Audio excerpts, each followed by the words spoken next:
중국이 얼마까지 간지 알아요? GDP가 76%까지 갔어요. 얘를 안 잡으면 안 되는 거죠. 패권이 흔들리는 거죠. 집중적으로 때리기 시작했죠 지금. 자, 트럼프 2기가 왔죠. 그럼 목표는 뭐겠어요? 결국은 중국을 잡는 거죠. 그러니까 목표는 중국인 거예요. 이 싸움은 하나가 죽어야 끝나요. 대들지 못하게 할 정도로는 죽여놓겠다는 게 트럼프의 생각이 적당한 선에 타협이 되겠어요? 안 돼요. 이건 사활을 거는 거예요. 그러니까 이 싸움은 필연적이고 예정되어 있었다. 그리고 이 싸움은 관세 전쟁으로 끝나는 게 아니다. 해외에 있는 미 원정군을 아시아에 집중 배치하겠다는 거예요. 누구 잡으러? 중국 잡으러. 그런데 오바마가 성공하지 못해요. 일본은 잡았는데 왜 못 잡았을까요? 근데 미국이 코피 터지거든. 예, 안녕하세요. 조한범입니다. 통일연구원 석좌연구위원으로 있고요. 북한 전문 유튜브 대동강TV, 세계적인 대동강TV를 운영하고 있습니다. 많이 시청해 주십시오. 트럼피즘의 배경은 이제 크게 글로벌 정세 차원에서 볼 수가 있고 미국 국내 정치 차원에서 볼 수 있거든요. 그러면 글로벌 차원에서 본다고 그러면 우리가 긴 역사 여행을 좀 해야 돼요. 그건 뭐냐면 탈냉전 이후, 그러니까 1990년을 전후를 계기로 소련 체제가 해체되고, 소련은 1991년 12월 말에 해체가 됐고 독일 통일은 1990년이 됐죠. 이 시점을 계기로 동서양진영 냉전 체제가 깨집니다. 그러면은 냉전이라 하면 냉전 콜드와라고 그러죠. 사실상 총성 없는 전쟁이거든요. 그러니까 자본주의 진영과 공산주의 진영 간에 극단적인 세계 대전의 위험, 그런 긴장을 내재한 대치 관계가 수십 년 동안 지속이 됐거든요. 정말로 냉전이었어요. 전쟁이었어요. 그런데 이 냉전 체제가 깨졌잖아요. 소련의 몰락으로. 그럼 평화가 와야 될 거 아니에요. 근데 이게 역설이에요. 뭐냐면 자주 쓰는 비유가 뭐냐면 조직폭력배들이 있어요. 조폭들. 이제 일본말 좋은 말은 아니지만 그 조폭들이 나와바리 자기의 영역을 관리를 합니다. 그러면 조폭들은 사회 악이죠. 그러나 조폭들이 있는 지역에는 오히려 잡범들이 없어요. 왜냐하면 조폭들이 마피아의 질서를 유지하니까. 심지어 야쿠자 같은 경우 일본에 경찰하고 뭐 왼수죠. 그러나 어떤 일반적인 사건이 나타나면 야쿠자하고 경찰이 협력해요. 왜냐하면 야쿠자들이 정보를 주니까. 이걸 범죄의 질서라고 그러는 거예요. 이게 무슨 얘기냐면 미국과 소련이라는 두 조폭 두목들이 자본주의와 사회주의 공산주의 시장을 장악하고 있었잖아요. 그러니까 지들이 안에를 관리한 거예요. 쉽게 말하면. 그러니까 지들끼리는 언제든지 일촉즉발이었지만 3차 세계대전 이건 안 일어났죠. 둘 다 죽으니까. 그러니까 오히려 냉전기에는 분장이 더 작아요. 그러니까 극단적인 분장이라 봐야 베트남전에서 미국이 코피 터지고 아프가니스탄 전쟁에서 소련이 코피 터지고 이 정도거든요. 그런데 1990년 전후를 계기로 소련이 몰락했잖아요. 그러면 소련이라는 조폭이 사라진 거잖아요. 그럼 조폭이 사라지면 어떤 일이 벌어지냐? 그 안에 잡범들이 튀어나오기 시작을 해. 그러니까 우리가 러우 전쟁만 보잖아요. 아니에요. 우리가 돌아가 볼까요? 유고슬라비아 내전 기억나죠?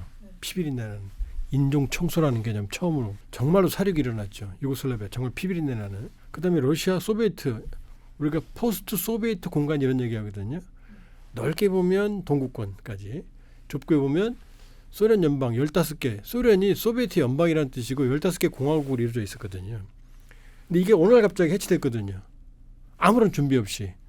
그러니까 이 안에 소련의 독재 체제에 눌려있던 갈등들이 일순간에 터져 나오는 거예요. 이거 어떻게 됐죠? 체첸 1차 전쟁, 2차 전쟁, 러시아, 조지아, 그루지아 전쟁, 아제르바이잔, 아르메니아 1차 전쟁, 2차 전쟁, 러우 전쟁 2014년, 크림반도 뺏어갔죠. 분쟁이 일어났죠. 돈바스에. 2022년에 어떻게 됐어요? 결국 러시아가 전면적으로 우크라이나를 침공해 왔잖아요. 매일 에브리데이 전쟁이었어요. 갈등들이. 지금도 또 예고하고 있어요. 중앙아시아에 가면 탄탄탄한 국가들이 또 영토 문제로 지금 또 치고받고 하고 있어요. 지금 잘 우리가 몰라서 그렇지. 왜냐? 소련이라는 압력이 사라지니까 내재되어 있던 갈등이라는 스프링이 튀어나오는 거예요. 지금.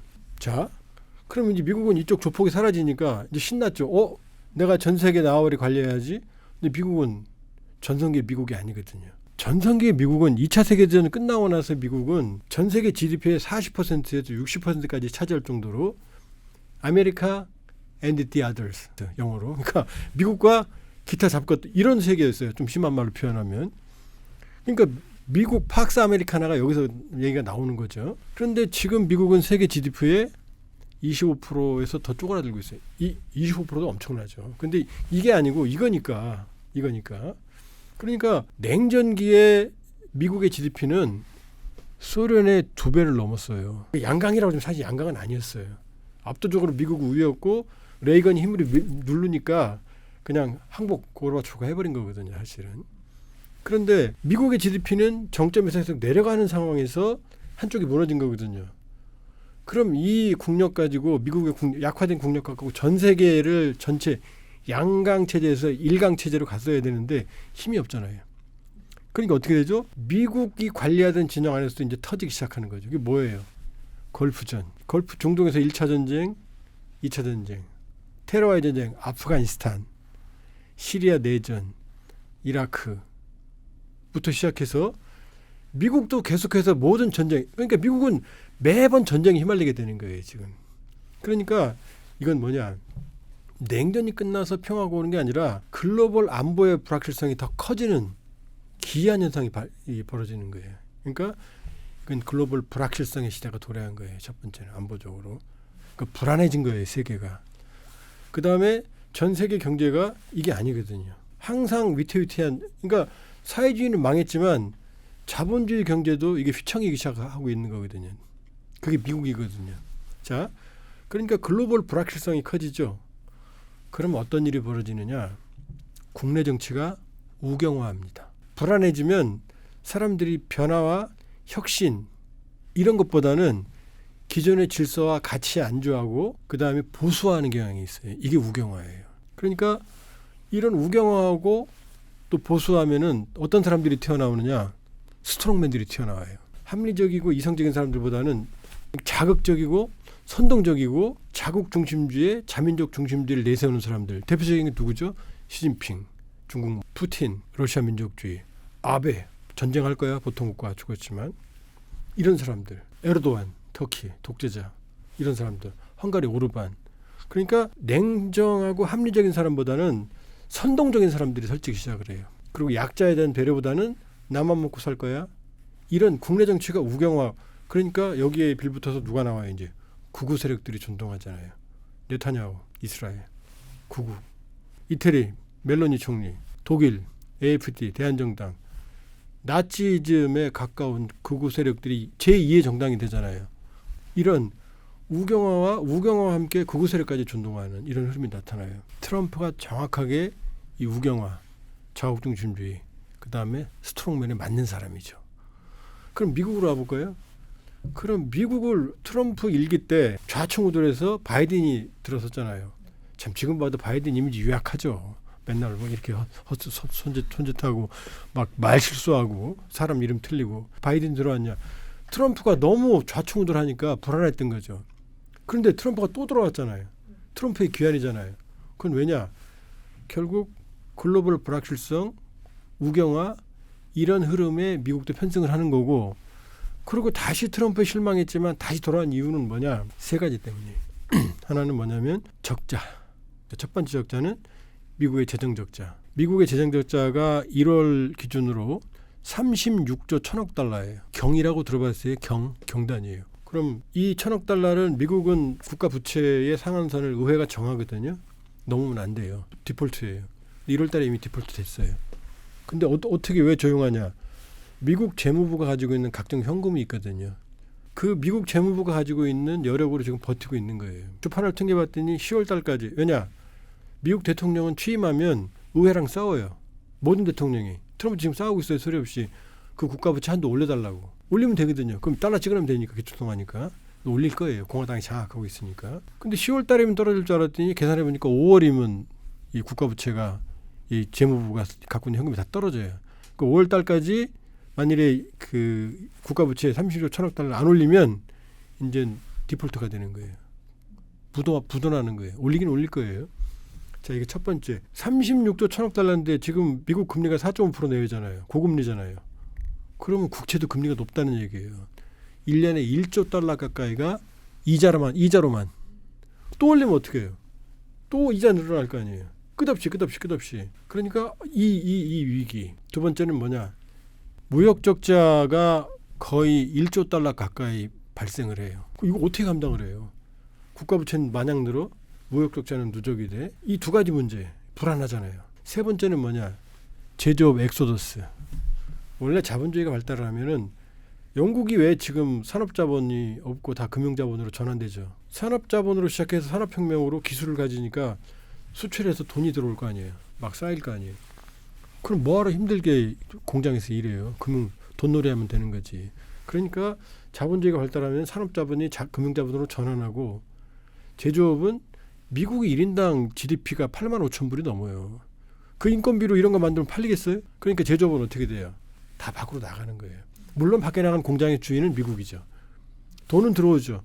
그렇지만 이게 국가 건 아닌 거고 개인들 건 아니죠. 다 기업들이 되는 거죠. 기업들은 부자지만 국가는 힘든 거죠. 이게 이렇게 갈 수밖에 없어요. 그나마 산업자본과 금융자본을 그나마 균형감 있게 갖고 있는 게 아직도 일본하고 독일이거든요. 그런데 트럼프는 이 세 문제를 해결하겠다 얘기하는 거잖아요. 자, 제조업 탈출한 것 가져오겠다. 자, 국가부채 없애겠다. 줄이겠다. 무역 적자 줄이겠다. 이 불안을 치고 들어간 거예요, 트럼프가. 내가 해결할 거야. 그러니까 이 두 가지가 트럼프즘의 배경이에요. 글로벌 불확실성. 그다음에 미국 자본주의가 가지고 있는 한계. 이 두 문제를 해결하겠다고 치고 나온 게 트럼프고. 그러니까 또다시 돌아온 트럼피즘이 된 거예요. 이 큰 흐름을 먼저 봐야 돼요. 일단 여기서 대통령제의 폐해를 지금 보고 있어요. 대통령 한 사람이 국가의 운명을 좌우하잖아요. 뭐 농담처럼 가만히 보면 코미디예요. 오늘 이렇게 얘기했다가 내일 맘 바뀌었어? 너 대들어? 더 줄게. 이런 식이거든요.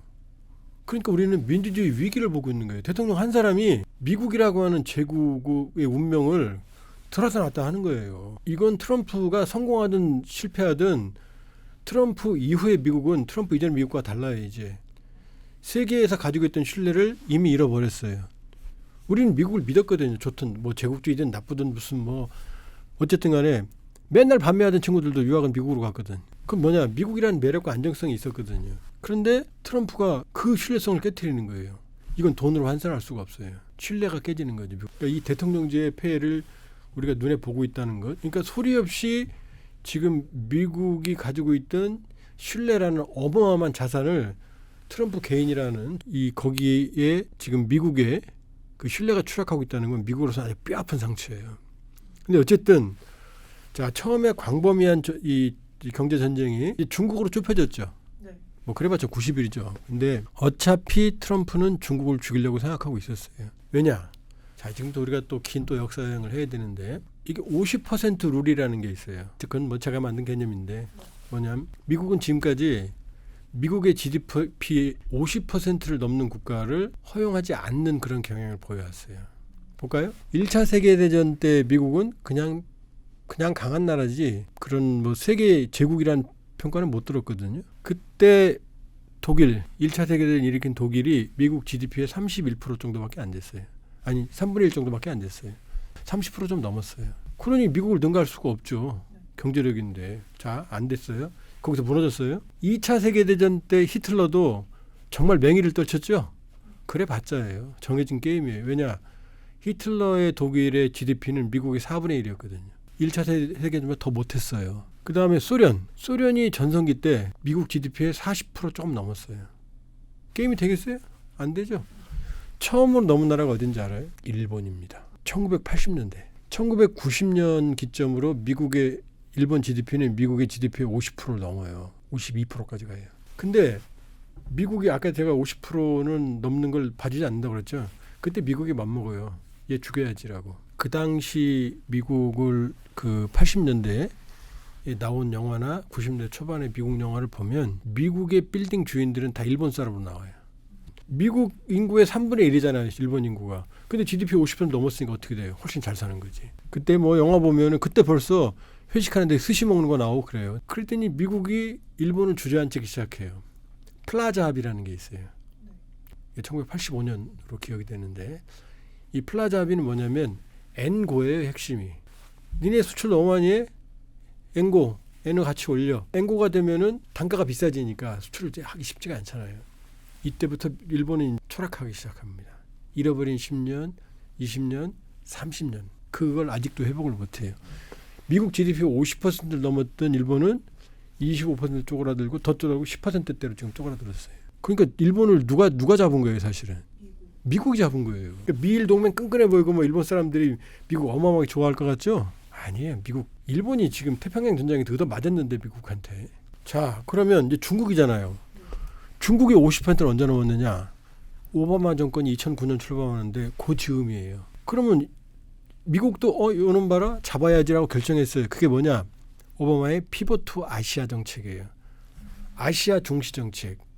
그다음 뭐 리밸런싱, 재균형 정책. 이건 뭐냐면 미국은 본토의 국방력이 그렇게 크지 않아요. 주방위군은 뭐 그 전투력이 안 써요. 해외 원정군이 있어요. 해군력, 항공모함 전단 있잖아요. 미국 헐리우드 영화 보면 뭐 터지면 항상 항공모함 쫙 가잖아요. 탑건, 막 톰 크루즈 나오고 막 폼 잡고 다니잖아요. 그런데 이 해군력을 리밸런싱은 뭐냐면 아시아 중시라 그랬죠. 리밸런싱 재균형이에요. 뭐냐? 해외에 있는 미 원정군을 아시아에 집중 배치하겠다는 거예요. 누구 잡으러? 중국 잡으러. 그런데 오바마가 성공하지 못해요. 일본은 잡았는데 왜 못 잡았을까요? 근데 미국이 코피 터지거든. 리먼 브라더스, 서브프라임 모기지. 이게 쌍코피가 터지면서 미국은 대공황 이후로 가장 휘청이는 흔들리는 미국이 돼버려요. 중국 잡을 여력이 없잖아요. 타이밍을 놓쳤어요. 오바마는. 여력이 없었어요. 자, 그랬더니 오바마가 피부터 아시아 중시한다고 그랬죠.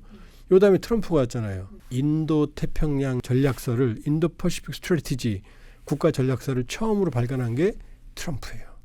아시아가 인도양과 태평양으로 넓어지는 거예요. 훨씬. 왜 인도는 왜 들어오느냐? 인도가 중국하고 왼수니까 서쪽을 막잖아요. 쿼드가 뭐예요? 미국, 일본 중국하고 왼수잖아요.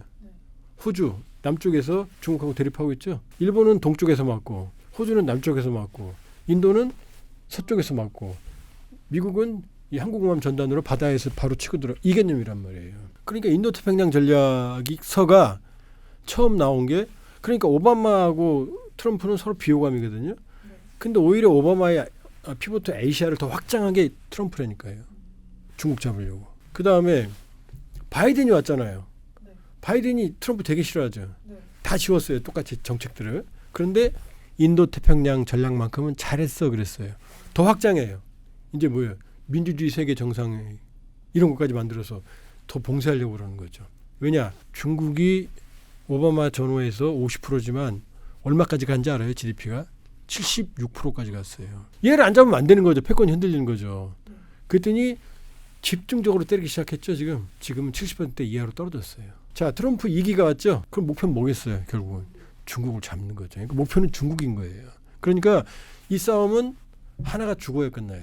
그렇다고 완전히 죽이는 건 아니고 이거 올라가는 거 적어도 이거 대들지 못하게 할 정도는 죽여놓겠다는 게 트럼프의 생각이에요. 그러니까 이거는 트럼프와 시진핑의 싸움은 적당한 선에 타협이 되겠어요?